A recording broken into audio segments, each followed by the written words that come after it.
ពលរដ្ឋបារម្ភពីបញ្ហាសុខភាពខណៈការធ្វើអាជីវកម្មរ៉ែមាសប្រើសារធាតុគីមីខុសច្បាប់នៅក្បែរអូរ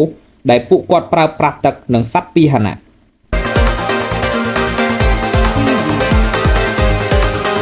ស្រាយចេញពីខេត្តក្រចេះប្រជាពលរដ្ឋមានការព្រួយបារម្ភចំពោះបញ្ហាសុខភាពកូនចៅ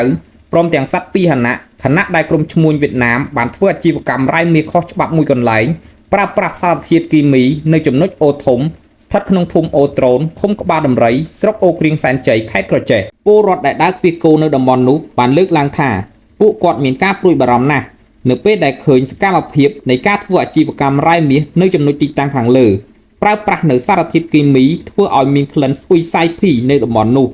ហើយអ្វីដែលគួរឲ្យបារម្ភនៅពេលដែលមានភ្លៀងធ្លាក់គឺទឹកភ្លៀងនឹងហូរច្រោះសារធាតុដែលគេប្រើប្រាស់នោះចូលទៅក្នុងអូរហើយធ្លាក់បន្តទៅព្រែកកាពីដែលមានប្រជាពលរដ្ឋប្រើប្រាស់ជាច្រើនប្រឈមនឹងការប៉ះពាល់សុខភាពទាំងមនុស្សនិងសត្វផងដែរ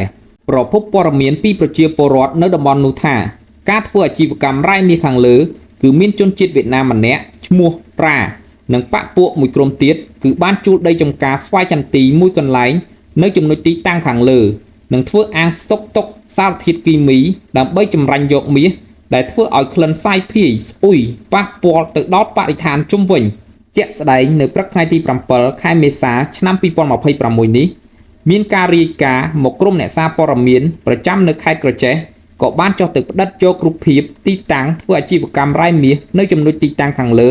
និងបានរាយការណ៍ទៅមន្ត្រីជំនាញរ៉ែនិងធម្មពលខេត្តក្រចេះរួមនឹងកម្លាំងនគរបាលការិយាល័យសេដ្ឋកិច្ចនៃស្នងការដ្ឋាននគរបាលខេត្តក្រចេះបានចុះទៅធ្វើការបង្ក្រាបភ្លាមៗនៅកន្លែងកាត់ហេតុប៉ុន្តែម្ចាស់ទីតាំងនិងអ្នកពាក់ព័ន្ធផ្សេងទៀតបានរត់គេចខ្លួនបាត់ស្រមោលដោយឡែកចំពោះវត្ថុតាងដែលនៅទីតាំងត្រូវបានមន្ត្រីជំនាញក៏ដូចជាសមត្ថកិច្ចប្រើប្រាស់គ្រឿងចាក់កាយលុបទីតាំងនោះនិងរឹបអូសយកសាច់ដែលក្រុមឈ្មួញប្រមូលទិញមកស្តុកទុកសម្រាប់ចម្រាញ់យកមាសនោះទៅរក្សាទុកកសាងសំណុំរឿងបញ្ជូនចាត់ការទៅតាមនីតិវិធីច្បាប់